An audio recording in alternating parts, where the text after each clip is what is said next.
everybody, what's up? Circus here, coming at you with another This Week in Rogue decks. We're going to do a little bit different this week. We're going to kind of copy the formula of the power rankings and take it a little bit more serious and treat these decks with the respect they deserve. Joining me this week, as always, is Ryi. How you doing, buddy? Hello, YouTube. Thank you for 1K. Yes, 1,000 subscribers. Thank you so much for that. All right, so if you're new to the series or you haven't seen the power rankings, basically what we do is we track tournaments all week and we see how the decks perform in them, and then we assign them points based on how they do. So these decks aren't going to be getting these points, but I'm going to put them on screen anyways. First place gets 6 points. Second place, finish will get 4 points. Third and fourth place will get you 2 points, and then fifth to eighth will get you a point. I joke, these decks did score some of these points, so we'll have to check it out. The tournaments that we track this week, as always, are the Battle Phase series that's on our Twitch channel, and then the Meta Weekly, the Pharaoh's Cash Tourney, and the God Meta Weekly. And the thing that these tournaments all have in common is that they are rounds of Swiss into a top cut. It's a one deck format and a 6-card side where you can side in a skill if you want, and it's a best of 3. That way our statistics kind of make sense, all right? So it's not a mishmash of whatever we feel like. All right, so Ryi, do you have any idea what the best rogue deck of the week was last week? I'm assuming the one that actually won a tournament. Is it Desperado? Let's find out. It is. It is Desperado. 8 points. Oh, it's so 8 close. Points. It's so close, though. Goki's right on it. Holy moly. Yep. Goki's a good deck, honestly. Right. So there's your top 9, your top 9 rogue decks of the week. We're going to break down the top 5 because you can see after you get past Arrow Mages, Evil Eyes, and stuff, they start getting down into single top 8s and stuff like that. So, all right, we'll go right into Desperado here. It got a first place finish in Battle Phase Monday. That was Ryi. Also a top 4 finish in Battle Phase EU. So it scored a whopping 8 points. That's huge for a deck like this. We were so excited about it. We actually did a Battle Phase review video basically about it. We did a deck profile about it. It's a very interesting deck. It is I think it's a little too inconsistent to ever really be considered tiered. But it's definitely one of the better rogue off meta decks in the meta. I won't go too deeply into it because I made literally a whole video on it if you guys want to go watch that. But the basic gist of it is the Desperado Barrel Dragons, they basically become searchers, and if you get it summoned, awesome. If not, he's not really there to get summoned anyway. Because if you go turn 1 and you have the Machina Fortress and you discard that Desperado, you have Misjudge turn 1. And Misjudge is like the biggest like win condition for this deck. You burn her out there and she just starts negating things left and right, and then your opponent's just like, I guess I'll scoop.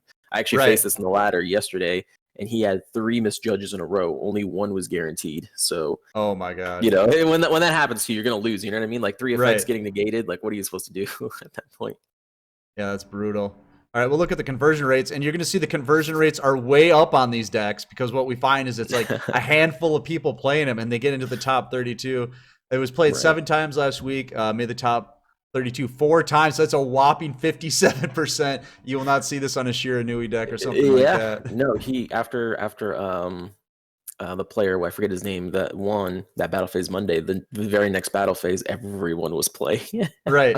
Then so it was 29% conversion rate into the top 8. That's a lot of decks would kill for those numbers. Yeah. All right. Second place, we have Goki. 7 points. They won Battle Phase EU and then took a top 8 in Battle Phase EU.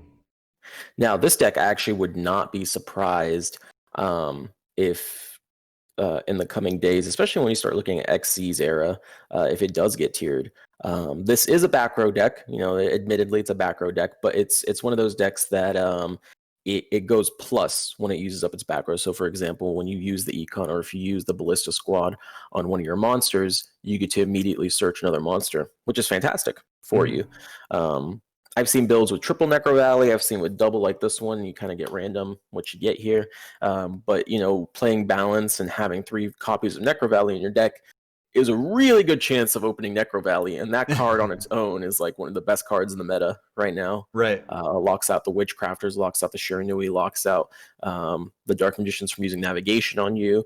I've seen so many different builds of Goki. I've seen ones with like bad aim. So like, the Dark Magician will go and try and banish your Goki. You chain bad aim, you pop your own Goki, and then you get a search Oh, on okay. top of that. Nice. And that's why I like the balance build, because if you open just one monster, you have all of your monsters ready. You just have to, pop them effectively, and you're good to go from there. So really interesting deck. It is a back row deck, and that's why it's so successful. So we'd have to kind of keep an eye on it. But I mean, it's been topping like crazy in the past. It won Battle Phase EU at Worlds. People were playing it, and someone who actually made top 16, which means he goes to the next stage of Worlds, played exclusively Gokis. So it's a good deck. We might not be able to have it on the Rogue deck video next week. Yeah, it might not be here. I don't know. We'll have to see. It's kind of like with Blue Eyes. A really good player plays it, and then next week everyone's playing Blue Eyes. Right, I think it went from like 6 players to like 30 players or something. Yeah, look at this top 32 conversion rate, 44%. That's pretty good. Yeah. A little bit more people playing this deck, 16, making it in the top 8 only twice though. But for a Rogue deck, that's not too bad. Not too shabby. All right, next one, fan favorite. These guys are rabid about this deck. Dragoonity, 3rd place with 5 points, 2nd place in Battle Phase Friday, top 8 in the PCT. It was so heartbreaking. I watched Battle Phase Friday, where he was against Blue Eyes, and every single time I watch Dragoonity versus Blue Eyes, it's always the same thing. Oh, like the King of Dragons, who's it gonna be? It's always 2-0 for Blue Eyes. It was a quick sack too. It was bad. They never break against Dragoonity. It's like, oh, Dragoonity, okay, I'm just gonna open God and beat you up here. I mean, it's an OTK deck. OTK decks are, once everyone started playing the Sphere Karibos and everything got a lot harder to kind of play. Obviously, this deck was also nerfed, so they lost access to Hatronade. Well, they didn't lose access, but they have to stop playing Lance to play Hatronade, and Lance is really, really critical to their strategy because Lance can bring them out a tuner, as well as make them unaffected by traps, and potentially OTK, because now your Ascalon is over 4K when equipped. So losing the Hatronade, they're filling it up with more Forbidden Lances, anything they can just to get around back row. Because this deck, once it gets going, it is very difficult to stop. When you're facing down an Ascalon, unless your deck banishes like Dark Magician, it's really hard to do anything because it's like, oh, you pop Ascalon, well, another one's going to come right out because of his effect. But I really wish this deck had a way to make it more, like, do more other than just make Ascalon, and if that fails, you lose. It's a very narrow flow chart. You know what I mean? A lot of decks have many branches on their flow chart. This is just a tree trunk, basically. It's just a straight line. Pretty much, yeah. Like before Trunade was nerfed, and that's the thing too. It's like when you talk about should Trunade have been nerfed, yes, because it's very unhealthy. If I saw a Bandit Keith or a Joey, if they're playing Grit or Switcheroo, and I saw Hey Trunade, I was like, oh, that's Dragoonity. And if he summons Thanatos right here, I'm dead. I'm just going to surrender because there's literally nothing I can do. I know exactly I know where he's going to go. I know what his board's going to look like. I'm dead. So I'm going to move on. I'm out of here. Yeah, it's not like Dark Magician where it's like, oof, he has Circle and Navigation, but he might not have the Dark Magician in hand. There might be a slim chance. With this, you're just like, yeah, I'm dead. All right, let's check out the conversion rates on this. Now, this isn't as a popular of a deck, as you'll see, but representation, seven people played it. But conversion rate, 43%, so the people that are playing it play it very well. Yeah, Sejiro is probably the most accomplished right now with it. He's the one that got 2nd place in a couple of he was like I'm pretty sure he was playing in both tournaments at the same time, but because he's playing Dragoonity, his games are literally like 2 minutes. Right, so it doesn't even he matter. Can get away with it. Yeah. He's like abusing the deck. But yeah, the people who play it are very close to each other, and they're trying to win something. They're like, let's do this, let's go. They're that next Stromberg community. Remember there was that pretty much. Yeah, there was a really tight knit Stromberg community. Now it's and they all kind of simmered down when they won the Meta Weekly. Yep. All right, the next one, I'm not sure if it counts as a rogue deck. I feel like it is because it's like a normal meta deck, but a really bad version of it. And that's Invoked Roids. You can make the argument that hey, it's just Invoked, that makes it meta. But we're playing a dumbed down version of it. I mean, we're almost like handicapping ourselves and then playing it, you know? Yeah, I mean, this version, obviously, it's a stall deck. The Alistair is really there to mostly summon Casitas and Kaliga and stall further, which is what separates it from most Invoke decks. But does have the option to go into the Purgatory. Obviously, they play the Lava Golem if they see an opportunity to end their opponent quicker Right. than the stall variant. We talked about a little bit about this deck before. Yeah, you play the Megaloroid City, you summon Alistair, you pop the Alistair with the City. You can search your Submarine Roid for Casitas, or you can just summon Kite Roid, not summon, search Kite Roid, which is, searchable Kite Roid's pretty annoying. It's for any Yeah, it deck is. to deal with. And then, yeah, you just have crazy amounts of back row. You can literally put any back row you want. I've seen Fiendish Chain, I've seen Canadians, I've seen Floodgate, I've seen Mirror Walls, I've seen Wall of D's. That's the core strategy of the deck, right? You Yep. bait your opponent to play into Lava Golem, and then you direct attack him with Submarine Roid and call it a day from there. Just call it a day. Yeah, it got a top 4 in Battle Phase EU, so not a lot of tops here, and we'll see that in the conversion rate. Overall representation 1, top 32 1, top 8 1, conversion rates of 100%. This is the best deck in the game. It has 100% conversion rate. Look at this. That's how that works. Let's go. Yeah, no, it's just a stall deck. I mean, stall decks, they work off of your opponent being a worse player than you. That's really what stall decks. You try to frustrate your opponent into a mistake. Pretty much, yeah. Or your opponent doesn't know a mechanic, or your opponent doesn't, anticipate. Here, the thing is, if you get Lava Golemed once in a best of 3, shame on your opponent. If it happens again, shame on you. What the hell? Right. You know he's playing Lava Golem. How did you get Lava Golemed again? Right. Exactly. And if you see Yami Merrick, you should know better. Oh, yeah, you should know better. Yeah. They always have in their opening hand. Yep. All right, and the last deck of the week. This is another fan favorite. It's a free-to-play favorite. It can be really annoying to play against once it gets its board set up, and that's Arrow Mages. It made it into the top 8 in Battle Phase Friday. I think that's the best we've seen in a long time, isn't it? In a long time. There was one that I think Serenity made it a top 4 or something crazy in the past. The deck is like you said, once it gets going, once it has all the resources on the board, it is actually really hard to break through, and usually ends up in stallier games. I believe this deck was the one I watched where he had the Aroma Gardening. It was against Crystron's, and the Crystron player didn't have Black Rose. So basically what ended up happening was that he just kept swinging into gardening until eventually he ran out of monsters in his deck. He didn't have the other trap because he kept cosmicking the whole thing.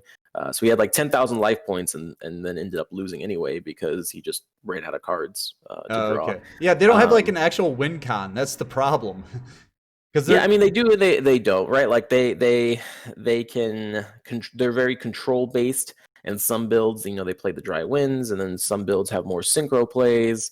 And then, of course, Bryo is their boss monster. Right. Bryo comes out, knocks everything out, and then we take him out from there. I think the big problem with this deck is it's just power crept. If this came out when maybe Dark Lords are meta or something like that, I could see it.